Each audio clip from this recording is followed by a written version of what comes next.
One particular fact, a fact we have been discussing here a number of times, is causing concern to anyone wishing to work along the lines of a spiritual science, in the spirit of anthroposophy.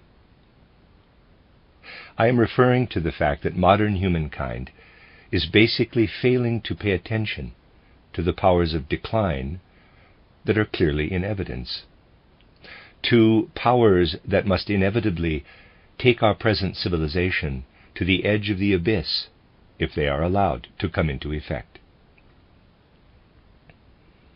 Surely we have to admit to ourselves that many things are coming up from the profound depths of human nature and coming to realization, or, in other words, that there is a great deal going on at present.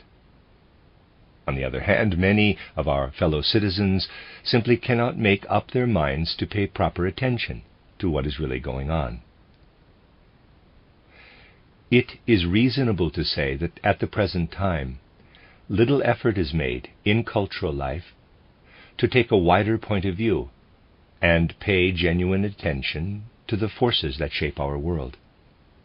There is one school, I have characterized it a number of times over the years, that has its roots mainly among the English-speaking peoples, and is rather secretive about its work. It is, however, extraordinarily effective. A second school is the movement that has come together because people want to take account of the instincts of the masses, instincts that are understandable and indeed also justifiable. In its extremes, this movement is represented by people who have no idea of human evolution,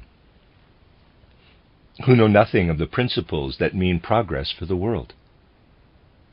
Certain conditions, however, I shall refer to these later,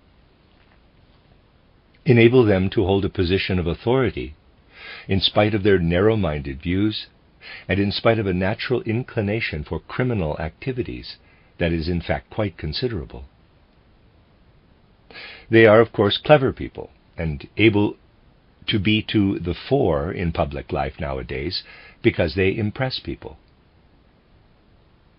The third movement that has an effect in cultural life is based on particularly energetic representatives of the different confessions of all kinds, who also know very well what they want.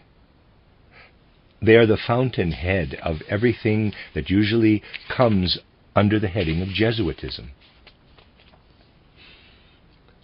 Many people talk about Jesuitism and the like, but still large numbers of our fellow citizens are little inclined to pay proper attention to what is really going on. To get a proper idea of current events, one would have to take account of a number of things. One thing to be particularly taken into account, however, is connected with a fact I also mentioned in my first public lecture here. It is the fact that when it comes to their frame of mind, particularly as regards the way they form ideas, present-day people are in many, many instances continuing in a way that was only suitable for the forming of ideas during the Middle Ages. That was a great and significant way of thinking, but it is now out of date. Some people have gone very intensely into the medieval way of developing sensibilities and forming ideas. These are the people who hold more or less socialist views, and there are many of them all over the globe. The ideas current among them come to expression, above all, in a belief in authority that is almost limitless. They cringe before anything that assumes authority by simply taking a strong line among them. This has made it possible for people like Lenin and Trotsky to impose their tyranny on millions of people with the help of just a few thousand. That particular movement is spreading from Eastern Europe into Asia at an incredible pace. It imposes a tyranny worse than anything seen during the worst periods of Oriental tyranny. All these things need to be considered in forming an opinion on current events. It has only been possible to give a rough outline, Basically, the only opposition to these trends, and we are still thinking in terms of major forces in world history, forces shaping the world, comes from what should ideally be a truly honest, sincere, and genuine spiritual scientific movement.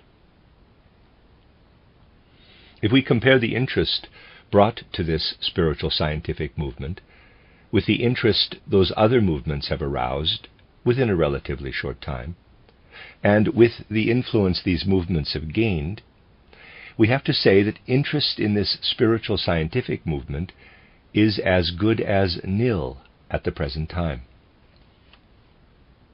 We do not fail to recognize, of course, that there are many people who go along with this spiritual scientific movement, or at least tell themselves that they go along with it.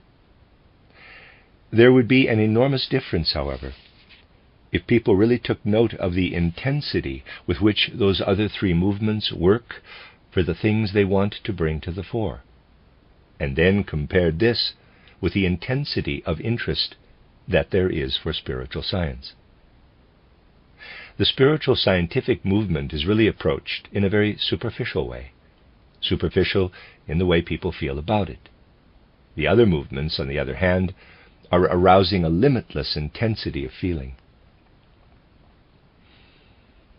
Does anyone clearly understand, making it the center of both heart and mind, that if spiritual science is to intervene to any serious extent in the forces that shape the world, people must first of all give recognition and proper value to initiation knowledge, or initiation science, as we call it. Initiation science today also needs humanity's firm and decided interest. Many people believe they are sincerely devoted to it, yet the interest they muster is still rather superficial, subject to all kinds of unimportant considerations. The people I have often called the real big shots in the Anglo-American movement have initiation knowledge, but certainly not for the benefit of humankind. Everything based on Jesuitism has initiation knowledge, and in its own peculiar way, Leninism also has initiation knowledge. Leninism knows how to put things cleverly, using rational ideas produced in the head, and there is a definite reason for this. The cleverness of the human animal, the cleverness of human animal nature, is coming to the fore in human evolution through Leninism. Everything arising from human instincts, human selfishness, comes to interpretation in Leninism and Trotskyism in a form that on the surface seems very intelligent. The animal wants to work its way to the fore, to be the most intelligent of animals. All the Ahrimanic powers that aim to exclude the human element, to exclude everything that is specifically human, and all the aptitudes that exist within the animal kingdom, I have often stressed this, are to become the forces that determine humanity. Consider, and this is something else I have often stressed, the conceit shown by humans when they invented things such as linen paper, paper made from wood or the like, in short, paper of any kind. Well, wasps and similar creatures made this invention very much earlier, building their nests from the same materials as those from which we make paper. There you have human cleverness within animal nature. If you now take all the cleverness of this kind that exists within the whole animal kingdom, and imagine Ahrimanic powers taking this up and making it come to life in human heads, in the heads of people who follow only their egotistical instincts, you can see that it may be true to say that Lenin, Trotsky, and others are the tools of those Ahrimanic powers.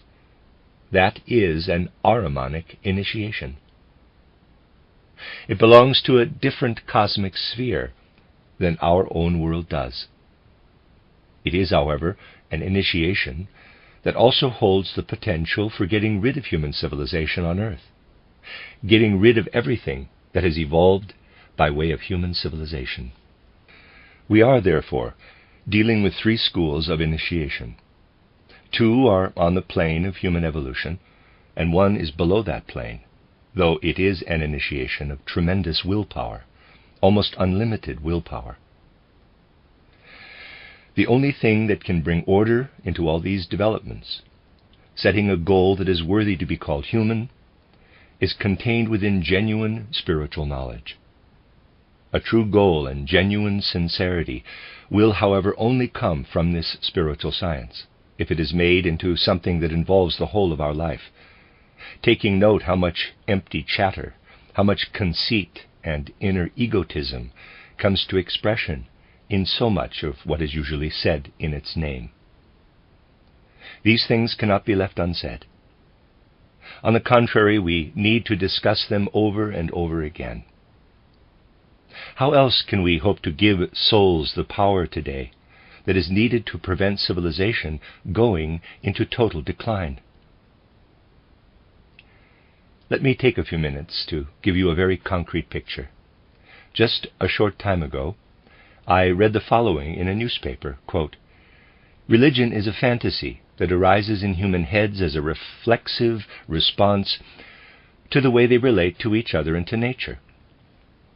It is doomed to die a natural death in the triumphant progress of a clear, scientific, and naturalistic interpretation of the truth that is evolving hand in hand with the planned evolution of a new society." Close quote. Considering what one comes up against nowadays with regard to souls fast asleep in the present age, we may well ask ourselves how many people reading this kind of thing in a newspaper article pull up short as though stung by a viper, because a truly dreadful symptom comes to expression in those lines. People do not reflect on what would happen on this earth if these words came to realization. Quote again, "Religion is a fantasy that arises in human heads as a reflexive response to the way they relate to each other and to nature. It is doomed to die a natural death in the triumphant progress of a clear, scientific, and naturalistic interpretation of the truth that is evolving hand in hand with the planned evolution of a new society." Close quote. In quotes, religion does not refer here to some confession or other, nor to some religious movement that one may quite rightly consider to be wrong, nor merely to religion in the narrower sense, but to all that is moral. If the thoughts expressed in those lines were to come true, the result would be that human society in every part of the globe would very rapidly become a herd of animals capable of very sophisticated thought, however.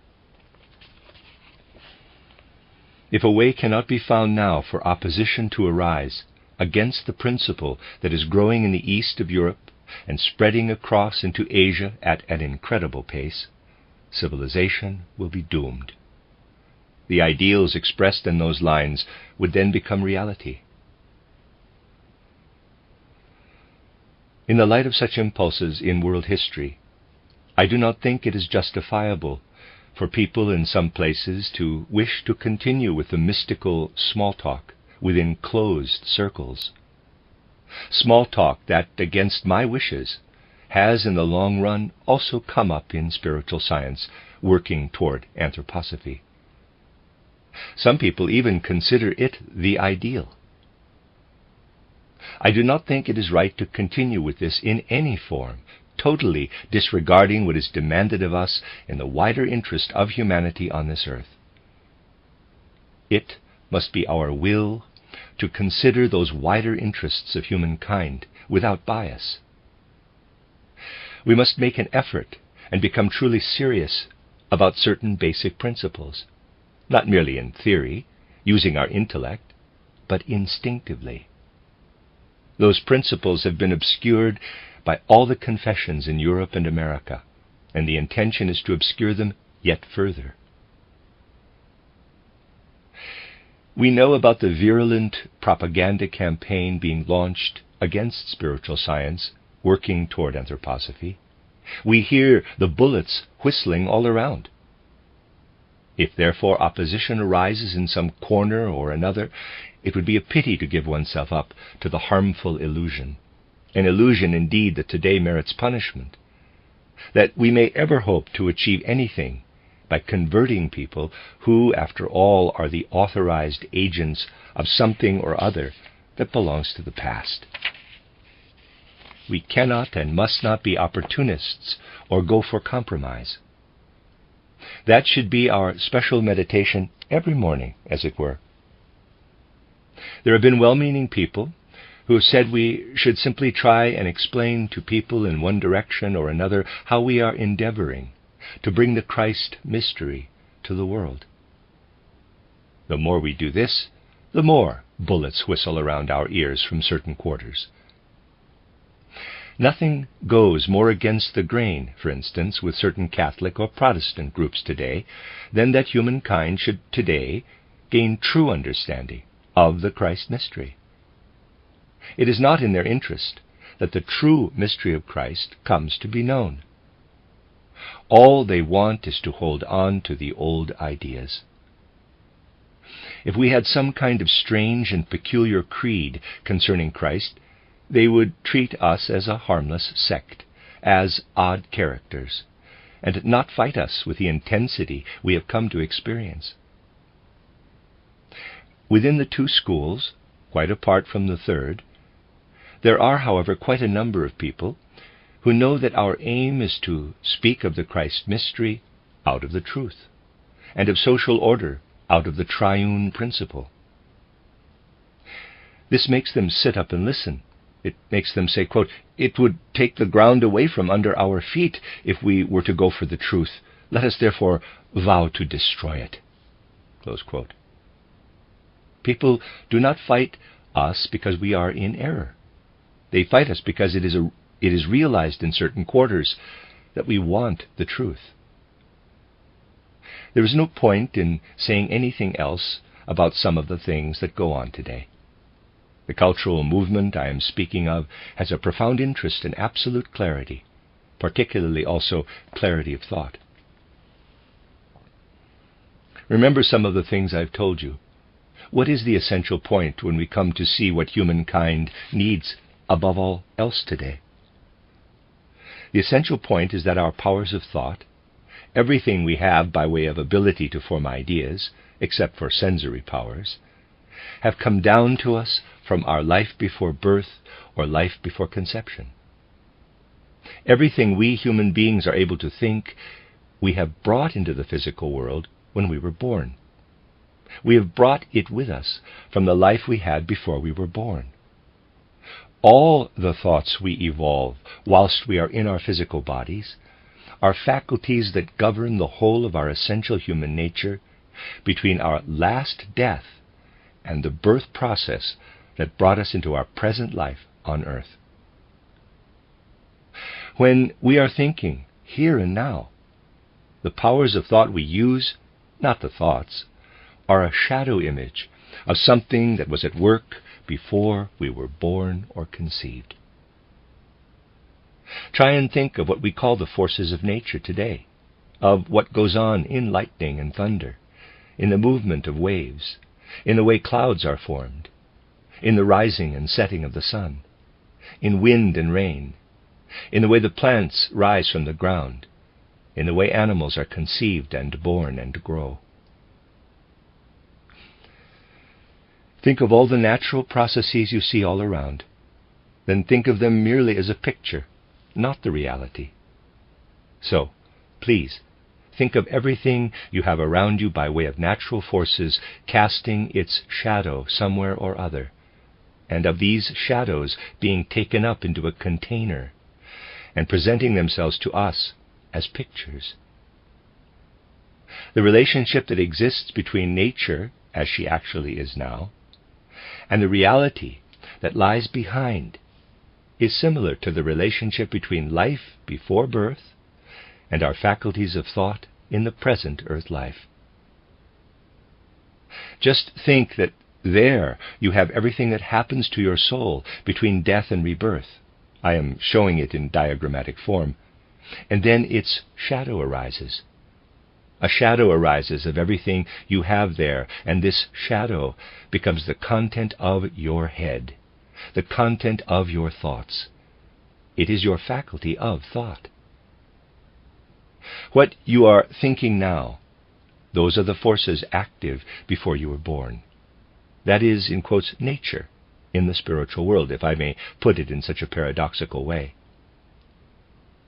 The evolution of humankind cannot progress unless we become aware that when we are thinking, the existence we had before birth influences our faculties of thought. Having entered into my present earth life, I am continuing the life I had before birth when I am thinking. Who puts up the greatest opposition to this idea? The greatest opposition is put up by religious confessions that maintain more or less the following, quote, "A human child is born. It pleases two people, a male and a female individual on this earth, to come together, and God creates a soul in the spiritual world, a soul that then connects with what is created between two people in the act of begetting. That is how the human individual comes into being." Close quote. This is, of course, very different from what I have just been saying. It is what confessions live on in our modern civilized worlds. They all teach that when two people copulate, the Spirit very kindly creates a soul up above, a fresh new soul. It is then sent down to unite with the physical body which has been created, and something new has come into existence. To whom do these confessions address themselves? They address themselves to terribly egotistical individuals who simply cannot bear the thought of being extinguished when they die. Yet they are able to bear the thought, for they have got used to it over the centuries, indeed soon it will be millennia, that it pleases God to create souls for human beings procreated here on earth. What their egotism does not allow them to accept is the thought that death puts an end to it all. Of course, you all know what life after death is like. I do not need to go into it here. But let us turn our attention to something quite different. Preachers in their pulpits always need to assume that they are speaking to people who cannot bear the thought of death being the end of it all. The water they have to pour down from their pulpits, irrespective of the particular creed followed by the people who sit there below them, must make it clear to them, unclear, of course, what happens after death. They have to choose words most liable to excite the egotism of people. They have to utter phrases that are fully in accord with the egotism in the souls of people. Let us think what would happen, for instance, to give a particular example, if someone were freely and in all seriousness to make certain aspects of the Roman Catholic confession his target. Say the dogma that when two people copulate, it must please God to send a freshly made soul down to them. What would happen if criticism were to be aimed at this? Someone going into the whole issue without prejudice would find that it has nothing whatsoever to do with anything to be found in the true Christian faith. They would find that during the Middle Ages, the teachings of Aristotle infiltrated theology, and that Aristotle represented these ideas on the basis of misunderstood Platonic ideas, saying that a fresh soul is created for every newly generated human body and unites with it. Something taken for granted as a fundamental tenet in Christian beliefs, in fact, has nothing to do with Christianity, but is an Aristotelian principle. Let us move on to something else. One element in religious beliefs is the dogma of eternal punishment in hell. Again, entirely an Aristotelian thought. Aristotle assumed that once a soul had been created, lived on earth, and then come into the spiritual world, there was nothing it could do in the spiritual world, as he saw it, but look back for all eternity on what it had done during its one and only life on earth. Aristotle imagined that a fresh soul was created for every child, that this soul lived on earth until the individual died, and then for all eternity occupied itself with the contemplation of what had happened during one life on earth. If someone had committed murder, they would have to look back on this forever. That is where the dogma of eternal punishment in hell originated. It is a purely Aristotelian concept. Just think, if the truth were to become known, instead of Aristotelian thoughts presented as Christian dogma, the people wishing to represent such Aristotelian ideas, masquerading as Christian dogma, would be scared out of their wits that people might find out about this, that people might find out that their priests were not teaching Christian ideas from their pulpits, but Aristotelian ideas that had crept into Christian teachings. Christian beliefs also contain an infinite number of ideas deriving from Gnostic teachings. The Roman Catholic sacrifice of the Mass has infinitely much in it that derives from the Egyptian mysteries. Many of the rites of the Catholic Church, and the Protestant too in many respects, contain things the origin of which must be sought in all kinds of Oriental religions. All they are after is that people do not find out where these things come from. What do they feel compelled to do? They have to resort to slander. They have to say that the people who are presenting the truth today are plagiarists, borrowing from Oriental and Gnostic teachings, and so on. In quotes, Traubism is the order of the day. They come up with learned calumnies like those presented by the clergyman Professor Traub, and all the people who parrot him. Why do people do such things? Because the truth is coming to light, and they all have an interest in not letting it come to light. People will go on saying that what we are doing is taken from some source or other. They will provoke something that makes people go against gnosis, and things that are part of the very fiber of their souls, because they do not want it to come to light in its true form. Gnosis, one is supposed to say, is something terrible, something dreadful. Then people will ignore it, being afraid of it. And the preachers can talk about things that in fact have their origin in gnosis.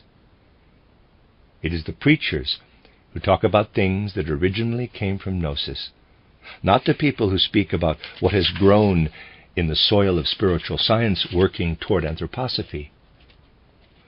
What they are most afraid of is that there is such a thing as pre-existence of the soul, a life of the soul before birth and also conception, that the soul has its roots in the spiritual world through all the ages that any kind of knowledge and creed among humankind might cover.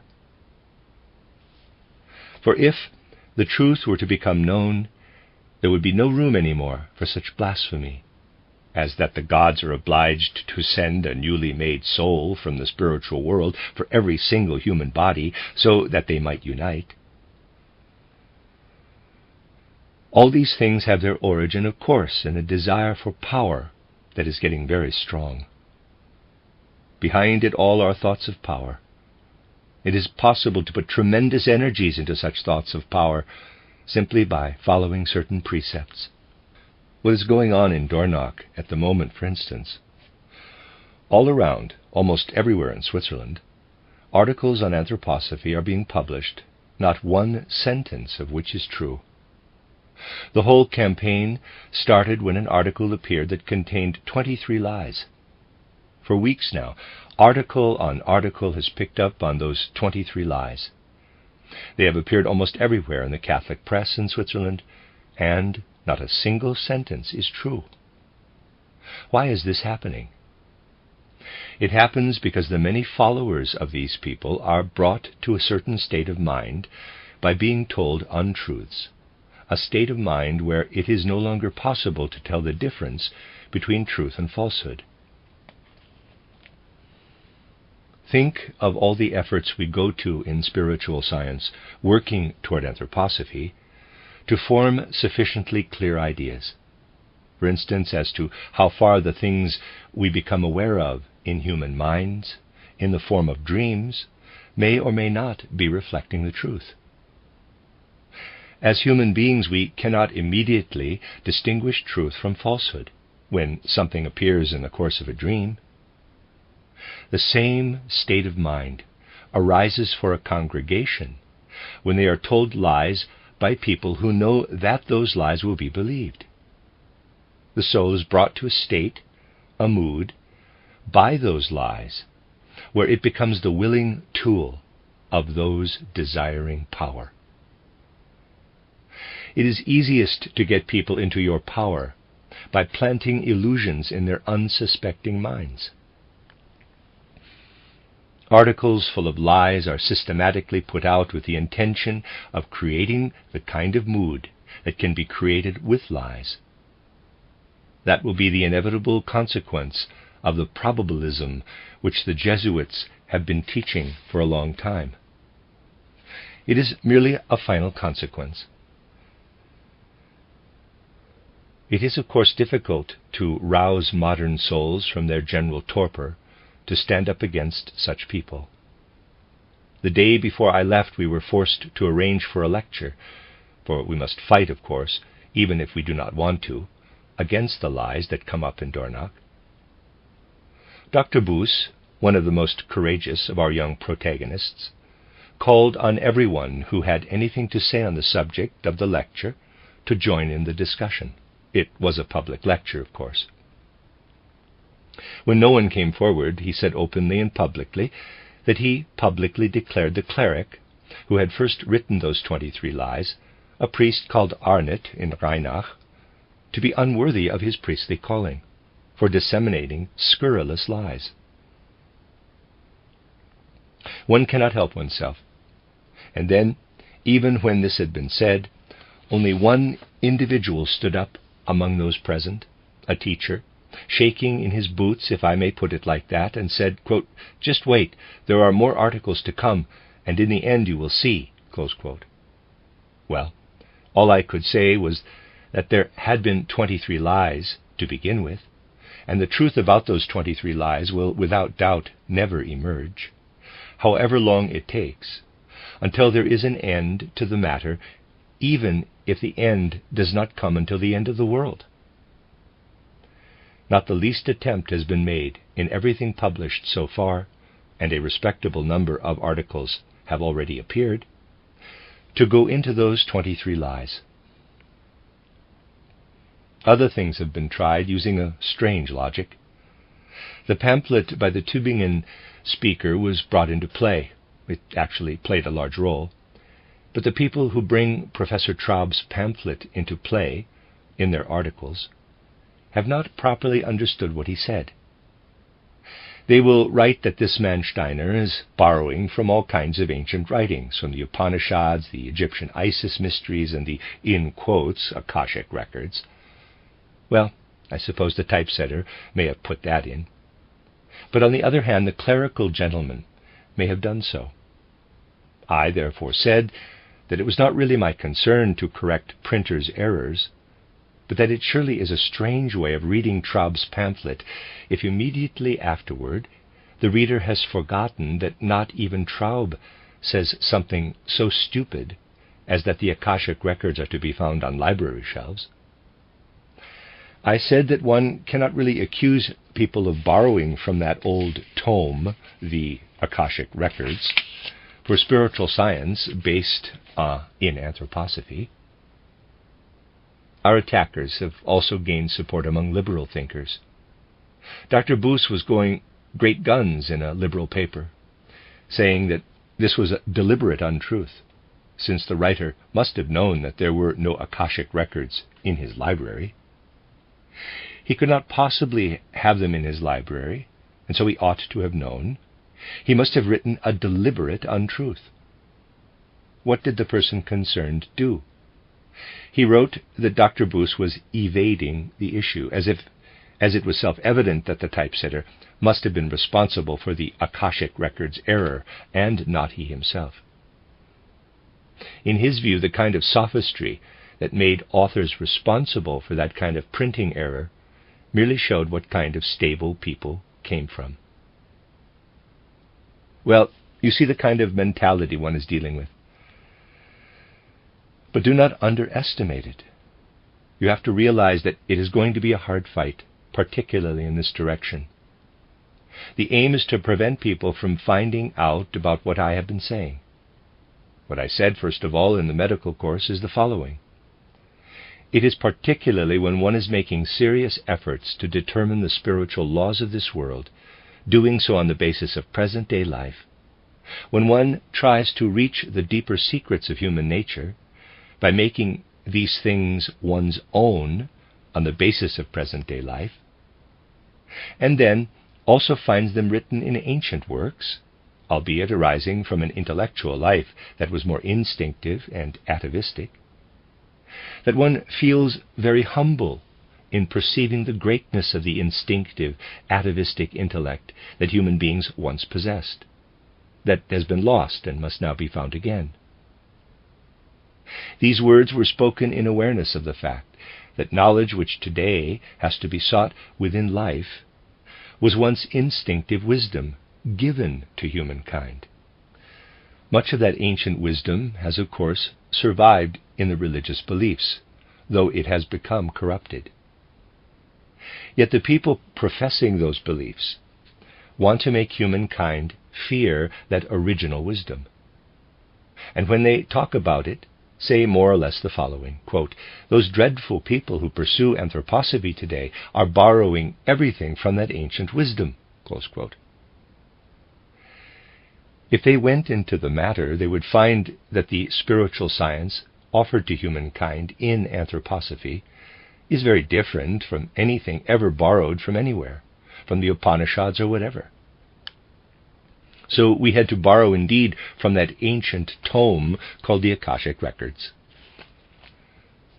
To prevent people getting sight of something that belongs to the present age, our enemies are letting their bullets come whistling from all around. Let us be clear about one thing.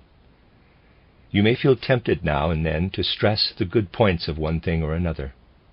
The alliance between Jesuitism and the Social Democrats, which is getting closer and closer by the day, is something entirely natural. There is nothing unnatural about it. The Social Democrats are equipped with the same kind of ideas as the Jesuits, only they take them the other way round.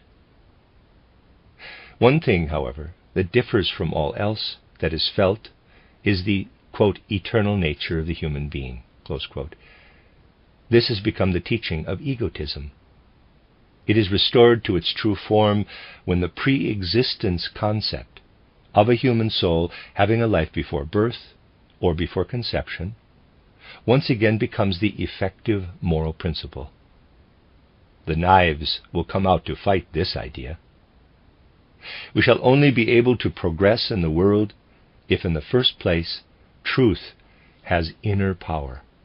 This inner power can only be effective, however, if, in the second place, people have the courage, however few they may be in number, to carry this truth in their souls, carry it in their souls in all seriousness, uprightness, and honesty, and without compromise.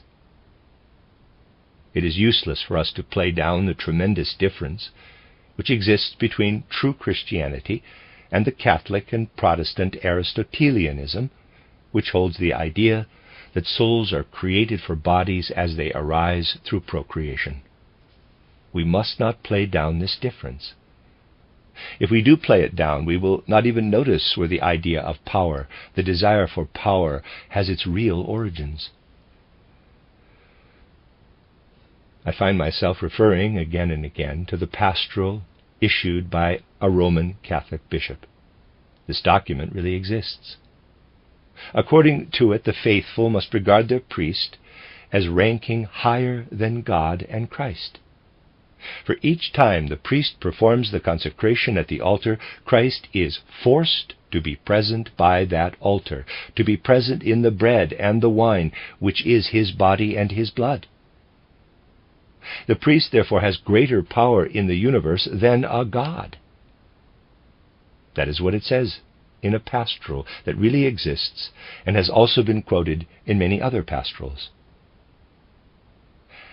Now you may ask me if that is consistent with the abolition of the Spirit by the Council of Constantinople in 869. The answer is yes.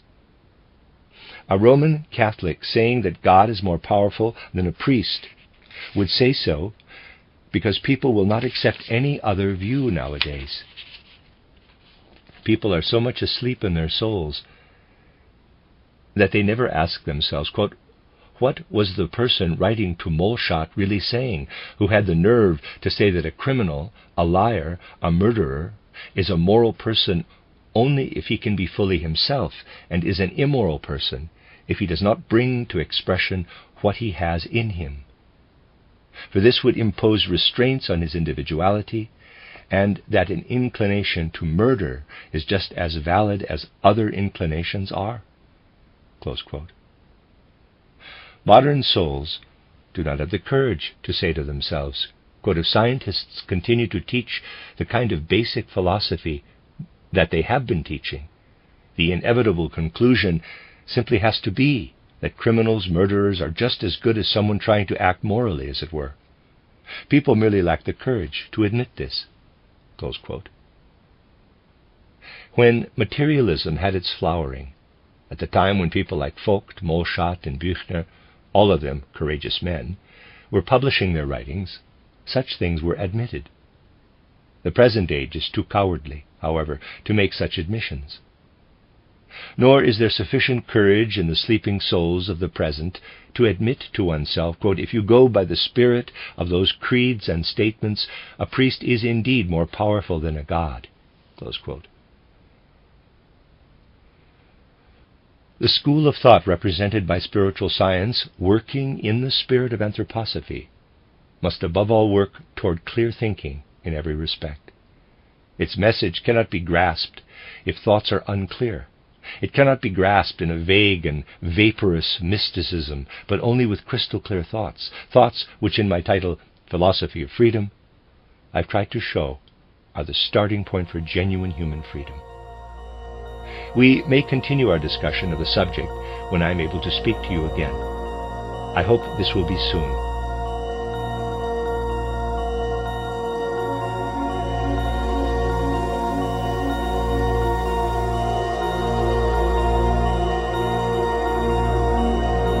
Please consider supporting the creators. Thank you.